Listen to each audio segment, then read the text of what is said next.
Alrighty, this is a very exciting day because this is finally, at long last, Angelica Jones, Firestar has come. She is the last of the Marvel Divas, which I will set up at the end of this video. But let's go ahead and take a look inside the box. She looks pretty cool. A touch cartoony, but you know, that's just gonna happen sometimes. And she comes here with the dog, whose name is Miss something or other. I can't remember the dog's name. But the dog is a boy named Miss whatever. I don't know why. They don't actually have the name anywhere on here. You can see the back. Good old David Nakayama art. And if you can't read that, it says, Angelica Jones soars into battle, harnessing the power of microwaves to combat evil as Firestar. Which is where the Marvel Divas series comes in. Angelica Jones, it's this fun series with I was gonna say Starfire. I get them mixed up. I'm probably gonna say that a few times on this video, but it's Marvel Divas is Firestar, Monica Rambeau, Patsy Walker, and Felicia Hardy. And the series basically is Firestar comes out to them about having cancer due to her microwave powers, which is kind of one of those weird things that kind of makes sense. Kind of like Peter giving MJ cancer by having sex with her, which is not canon, but it happened. So yeah, it was a good story, and I'm gonna go ahead and see if I can get this box open, and we can go ahead and start taking a look at good old Angelica Jones. One thing you notice immediately taking her out of the box is it's got this really cool, I'm not sure what this is, scientific research lab background. I'm not going to take it out of the box right this second. Well, let's go ahead and, no, I'll leave it in here because these little things don't make very good backgrounds. They're kind of too small, but it's a kind of a cool background. I like when they do these different, unique ones that aren't just like a big M for various mutant characters or a big X or, you know, a big A for Avengers. Anyway, out of the box, you've got her little power effects, extra power effects, and her extra hands taped down. You've got Miss What's-His-Name, the dog, which I'm going to talk about first. Now, I heard that this dog has some really stellar articulation in its head. And I would say for a animal action figure, yeah, I would call that really good articulation.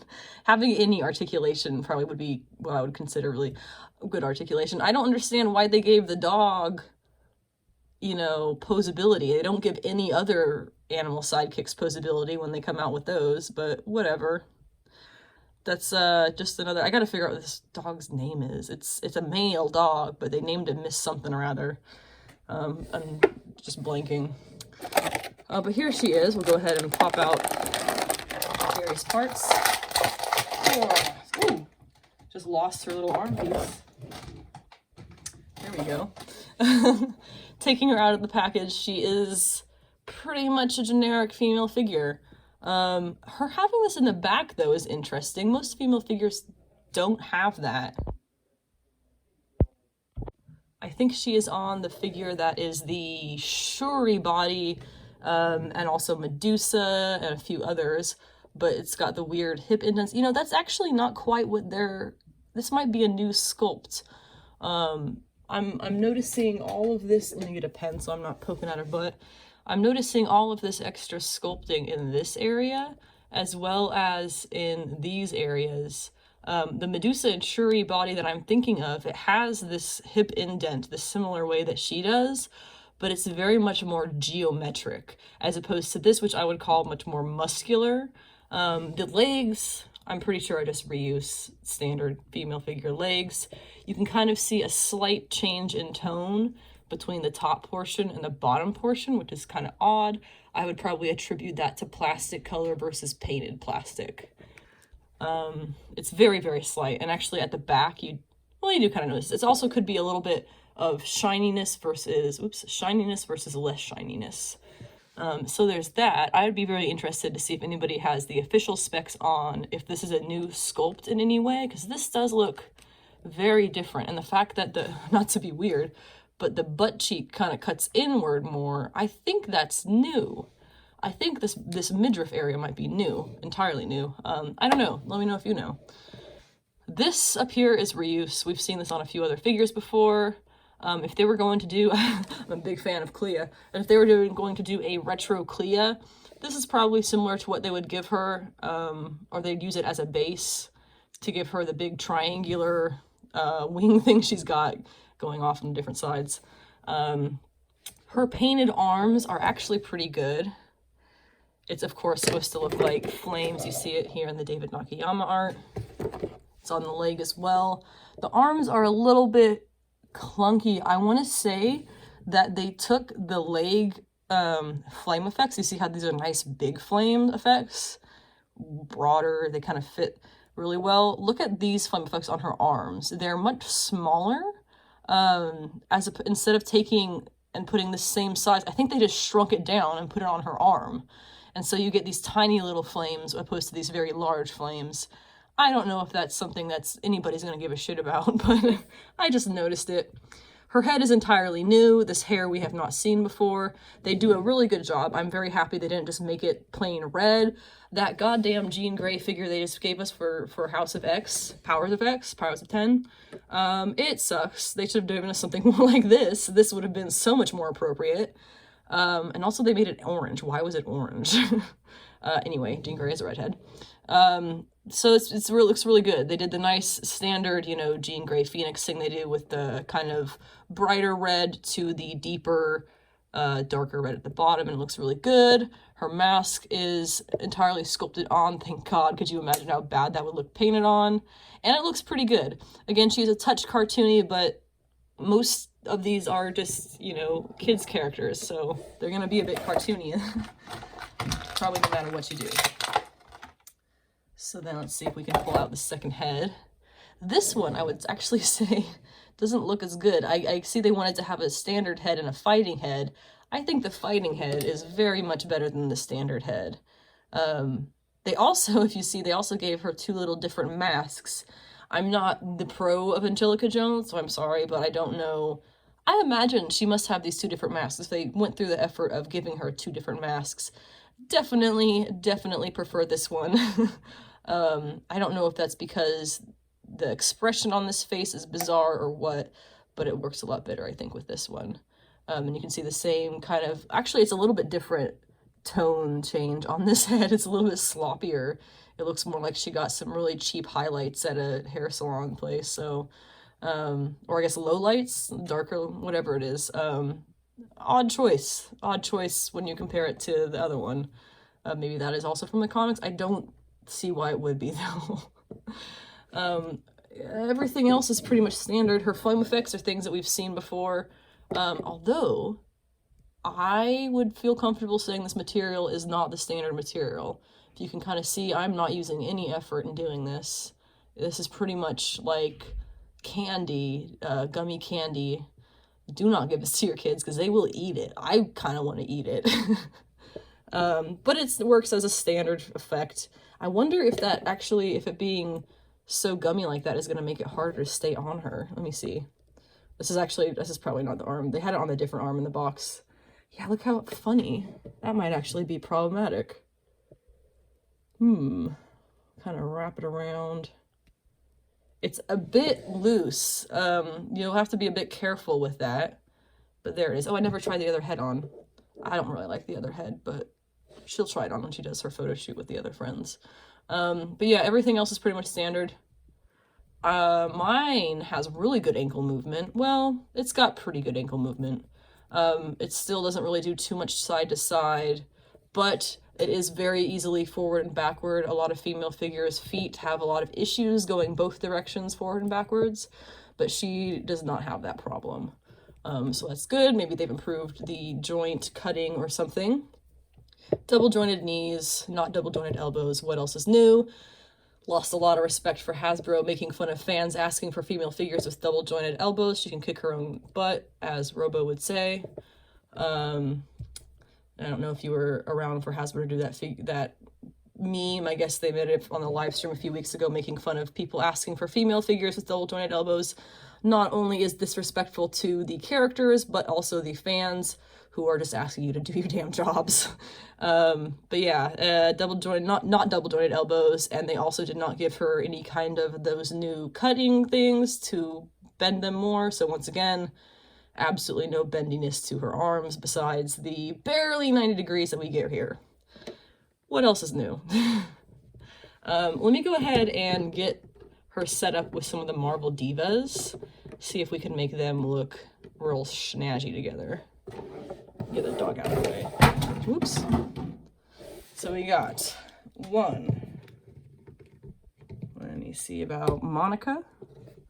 Now this Monica figure, you can only get, unless you buy it from somebody who bought the pack, she's a little dusty because she's been on the shelf for a long time. You can only get this Monica figure from the A-Force box set, which included, what was it, She-Hulk, Singularity, gosh, some others. I'm blanking on that, but let me see if I can make this a little, oops, a little more down.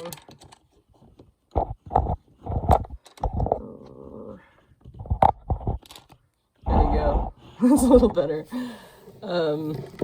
Maybe not.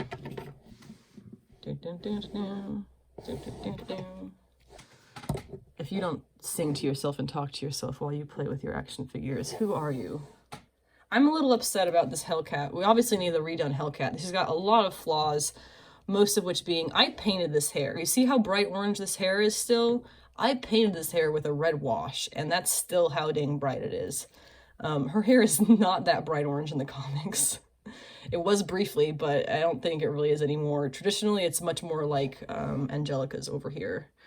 It's definitely not meant to be one single tone bright orange. The thing I'm upset about is her knees have really bad joints, and the terrible, terrible paint job of her legs with the blue plastic and the yellow paint on top was a terrible call. Why would you do that? Yellow does not go on top of blue. It's the other way around. But we'll set her up. I think she might have to kneel because her knees, she's got bad knees. Patsy. So there you get Patsy. Let's see if she can turn and face things a little bit better. Now she's gonna have to be. All right, Monica, don't fall. And finally, Black Cat.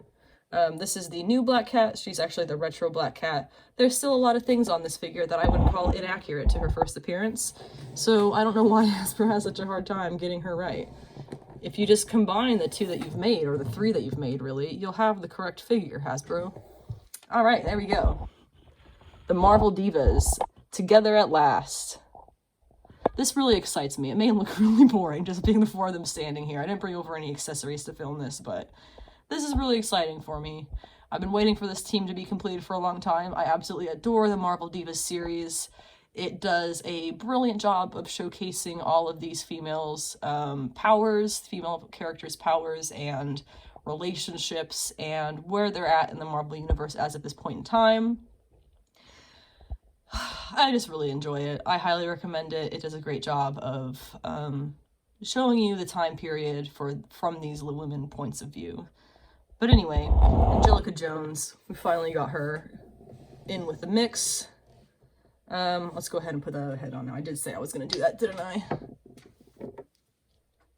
She's got the standard female peg. Nothing too different. Nothing too interesting.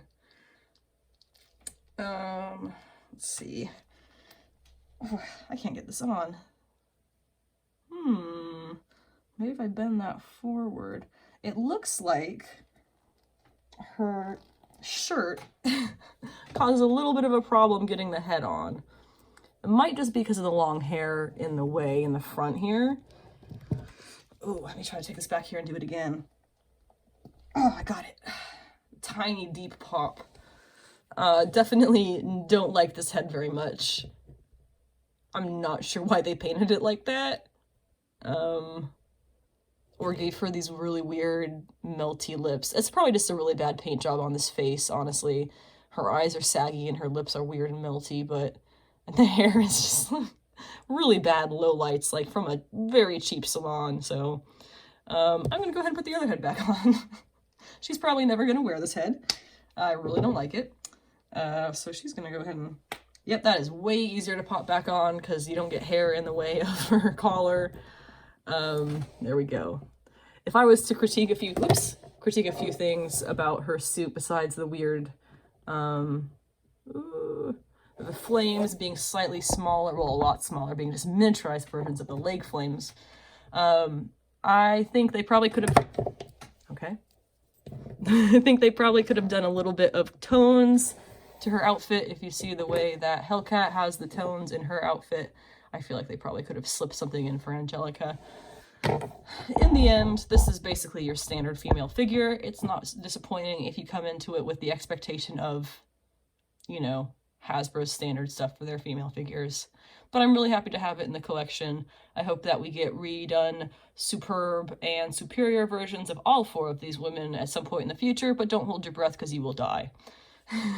Other than that, I gotta look up what the hell this dog's name is. It's Miss something, but it's a man. It's a male dog named Miss something. God damn it, I can't remember. But anyway, have a really sweaty week, play with some action figures, read some comics, and sweat it out.